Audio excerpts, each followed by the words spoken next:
I get that some people are worried about a precedent that might be set. I would say you should be scared if you are a figure in the media whose job is to spread conspiracy theories and rally your insane base to do targeted harassment campaigns against the parents of kids who've been shot to death. You should be really worried about that. If you're actually in the news business, there is literally nothing in this to worry you. Nothing has changed for actual media outlets. Alex Jones, for all that he wants to pretend that this is censorship of news, he does not run a news organization, he does not run a media organization. The idea that a person could watch his show or all 6 of their podcasts and know what is going on is absurd. That's like saying my back catalog of Harry Potter novels are a media outlet. I read Harry Potter, I know what's going on in the world. No, you don't. No, you don't. Just because you're consuming content doesn't mean it's news.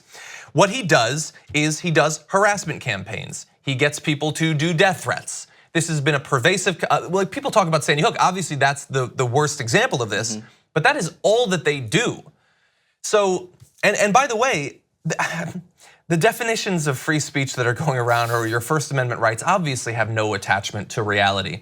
So if you are saying that YouTube was wrong to do this, that Facebook was wrong to do this, you can say that. But then you also have to explain why YouTube and Facebook have some sort of legal obligation to publish hate speech, because that is what you are saying.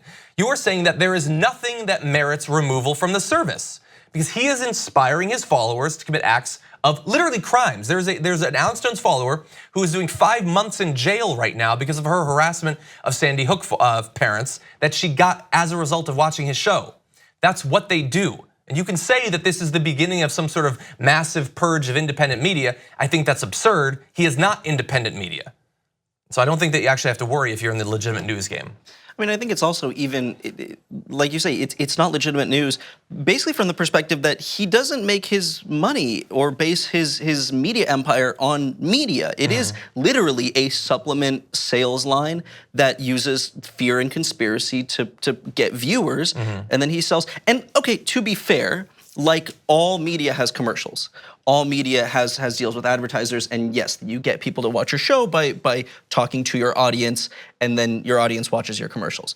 But it's never front loaded like this. Like his first priority is, I'm going to sell these alpha vitality pills, whatever it is. Brainwave, bone marrow. Like that is the business. Like Infowars as a media channel is like the, I don't know, it's like the big fancy banner in the front that it doesn't matter what it says, it just gets them in the store. Yeah, and again, he has not been censored. A fan of Alex Jones will be able to watch every minute of his content that they could yesterday. They will be able to go to his site, which he has control over. He controls what exists there and not. For all of our jokes, we understand he's under no obligation to post something he doesn't want to or publish a podcast he doesn't want to. He has the exact same right that YouTube and Facebook do. His terms, by the way, his terms and conditions on Infowars, I saw this right before I came in. It literally says, we are not under the obligation to publish anything you send us. You are a guest on this site, and you should treat it that way. Like he is clearly stating, yeah, he knows. I mean, it's like the same when he says that he's just playing a character, his lawyers when they say that. Like, it's a wink and a nod to this idea that he doesn't really believe in. Yeah, and as predicted at the time, he is of course saying that this proves that everything he's ever said is right. That's the convenient thing about existing in a world of conspiracy theories. There is literally nothing that can prove you wrong. So this censorship is proof that he has been telling the truth. Of course, it's truth that dinosaurs are rampaging around, there's aliens in your brain, and the frogs are gay. It's proof of everything, basically. By the way, I just want to go to one tweet that our producer Dan found. An Alex Jones tweet from before. What have I become, my sweetest friend? Everyone I know goes away in the end. Did he put that picture of himself? Yes. Yeah. He should have been banned for that. No, I'm kidding. Look, yes, if it comes to the point where YouTube or Facebook starts removing legitimate news, that will still be within their right, but we can have a conversation about sort of a move towards censorship. That is not what this is. I think some people who are sticking up for Alex Jones are doing so because they understand that they too, maybe not to the extent that Alex Jones do, dabble in conspiracy theories and fake news and things like that. But media that doesn't do that does not need to worry. And if they do, we will be there to defend them. Even though again, Facebook and Twitter would be in the right of banning them if they want to.